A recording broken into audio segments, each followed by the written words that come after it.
साल में बोलना सीख जाता है, लेकिन उसे क्या बोलना है ये सीखने में उसे पूरी जीवन लग जाती है। शब्दों का इस्तेमाल बड़ा सोच समझ के कीजिएगा, ये आपके माँ बाप के दिए गए परवरिश का एक सबूत होता है।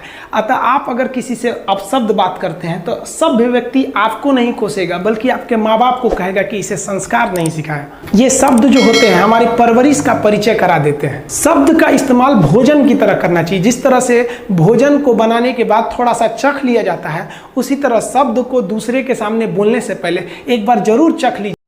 हम सबकी सबसे पहली जो शिक्षक होती है वो माँ होती है, इसलिए माँ का शिक्षित रहना बहुत जरूरी है। अगर कोई शिक्षित माँ है तो वो कभी भी अपने बच्चे को शिक्षा से दूर नहीं करेगी।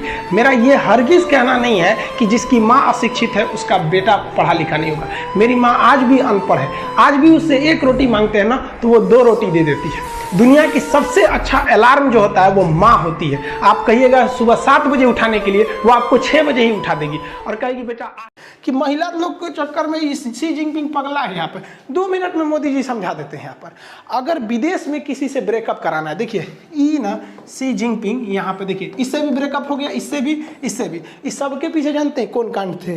ये हमारे मोदी जी। विदेश में किसी का किससे ब्रेकअप कराना है इसके लिए मोदी जी स्पेशलिस्ट है।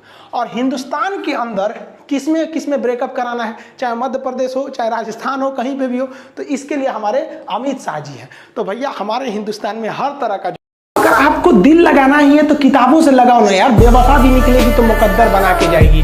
दिन ना सबके लिए 24 घंटा का होता है। ऐसा नहीं है कि आपको अलग से वक्त मिलेगा, लेकिन इसी 24 घंटे में किसी को प्यार करके पति बनने का शौक है तो किसी को मेहनत करके करोड़पति बनने का शौक है। तो आप डिसाइड करिए आपको क्या बनना है, क्योंकि बरसों बाद जब लोग ये मिलेंगे ना आपसे तो ये नहीं पूछेंगे कि कितनी गर्लफ्रेंड है, लोग पूछेंगे कमाता कितना है, हैसियत कितनी है तुम्हारी। ये दुनिया का उसूल है कि लोग कभी भी आपसे खैरियत नहीं, आपकी हैसियत।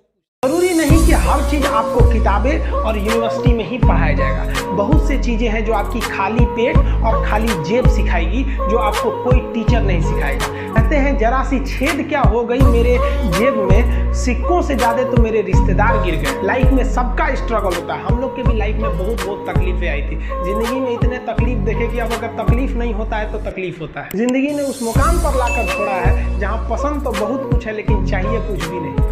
लोग कहते हैं कि खाली हाथ आए थे खाली हाथ जाओगे, गलत बोलते हैं। लोग भले खाली हाथ आते हैं लेकिन जब जाते हैं तो अपने साथ कुछ संस्कार, कुछ यादें छोड़ जाते हैं। एपीजे अब्दुल कलाम खाली हाथ तो आए थे, क्या खाली हाथ गए? हमारे जितने देश के लोग हैं उन देशवासियों के लिए एक प्रेरणा के स्रोत बन गए। लेकिन अगर आप खाली हाथ आते हैं और खाली हाथ चले जाते हैं तो आपका पुरुष योनि में जन्म लेने का कोई